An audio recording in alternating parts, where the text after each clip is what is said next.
Hey, what's up? It's Coach PR holding down for VladTV. Got a special guest. This is going to be very interesting conversation. Dr. Myron Rolle. What's up, bro? How you doing? How you doing? Can I call you doctor? Should I call you Myron? Which one? Which one you prefer? Dr. Rolle is fine. Dr. Rolle is cool. Doctor always works. I just want to make sure and be respectful. We're going to keep this respectful. All right? You ready? Let's ride. All right. Now, I know that you or your parents, were you born in the Bahamas? No. So my parents, my brothers were. My mommy was 8 months pregnant with me in the Bahamas, but wanted me to be a U.S. and a Bahamian citizen. So she flew over to Houston, Texas, had me, and then went back to the Bahamas for about 3 years. And then we eventually permanently moved to Jersey. So got both citizenships and got love in both countries. Okay. Why Texas? And then, were your family living in Texas first, and then? Yeah, so no, my Jersey? mother had some friends from high school who were living in Houston, and she just literally needed a place to stay, a house, a shelter, a roof over her head in order to have me.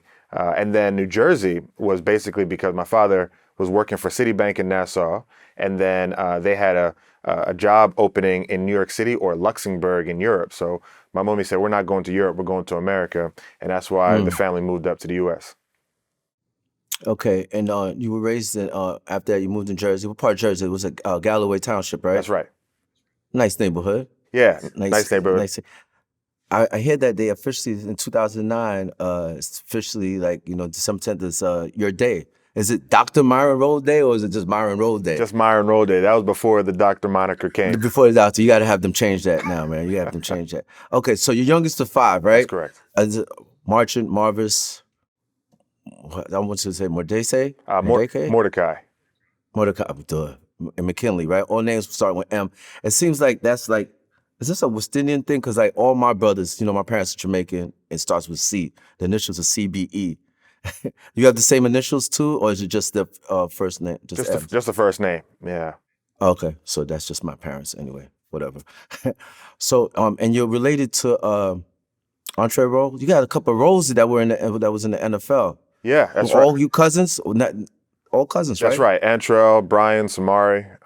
We all come from Exuma, Bahamas, where there was a slave owner named Lord John Rolle from Great Britain that had a bunch of slaves in this particular plantation in Exuma, one of our family islands. And once slavery was abolished, all the slaves took his last name. And so that's where we all originate from. So it's a blessing to have all those guys, and we're all very close. Wow. So there must be a lot of Rolles in the Bahamas then. A lot, yeah. Like for you guys in the NFL, like, wow. Okay, let's get to it. Like, tell me about, you coming up as, you have immigrant parents. How was that, going to school and, because I know they were very strict on you, right? For going to school, getting a job, working. Yeah, my parents, they are amazing. Whitney and Beverly, they met when they were 8 years old, started dating at 15 and married at 21. And they've been married for 50 years now. And in coming to America, they knew that the opportunity for us, me and my older brothers, to be great citizens, great leaders, great thinkers, was important. And they put a premium on education so that we could be whatever we wanted to be in a country that they felt had an abundance of resources for us. Coming from the Bahamas, we understood that we were leaving paradise and sunshine, beach and family. But this was an opportunity that we weren't to be complacent with. So anytime when I was going up through elementary school, middle school, high school, the premium was placed on education, being a student first. And athletics sort of just came with it because I was good at it, tall, big, fast, and strong. But the absolute focus in my household growing up was school, academics, intellectual prowess, and making sure that led the way instead of sports and athletics, for sure. Now, going to school, when you went to elementary school, I see something happen. You had an incident, altercation. And were you called some names then? Because I know growing up for me, back then it was easy to be called coconut or whatever, coming from a banana boat or whatever. Did you get that kind of abuse, or was it something else that had you go into that altercation? No, that's exactly it. I think my older brothers, they took the credence from my parents a little bit better than I did. I was I was the youngest and had a bit of a temper, anger. And if I got called a racial epithet, if somebody talked about the Bahamas where I'm from or talked about my parents, especially my mommy, I'm very close to my mother, then that would run me red, run me hot. And so one day when I was 10 years old, a young man violated two of these things, called me the N-word and called my mother the B-word. And Oh, I just man. went, grabbed him, beat him up.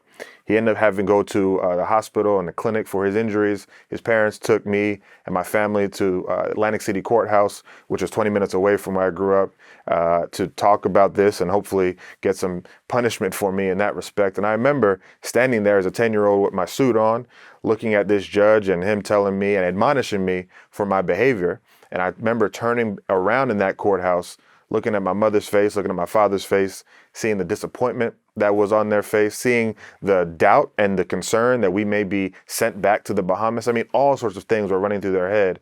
But the fact that, I had a wonderful lawyer, I had the grace of God, had some community advocates that came and talked on my behalf. I was able to walk out of that courtroom with nothing on my permanent record, shake the young man's hand, do some community service. But I really feel like at that point is when I changed and made the shift and said, I can be a good student and a good athlete, but if my behavior doesn't match these two areas of my life, then there would be no progress in me. And so I started to join extracurricular activities. I gave my life to Christ. I was a much different person and made a pivot at that point in my life. And I think it's, a blessing that I was able to go through that moment, rebound, and recover some of the, the potential that I had, and then continue to move forward. And that's what happened.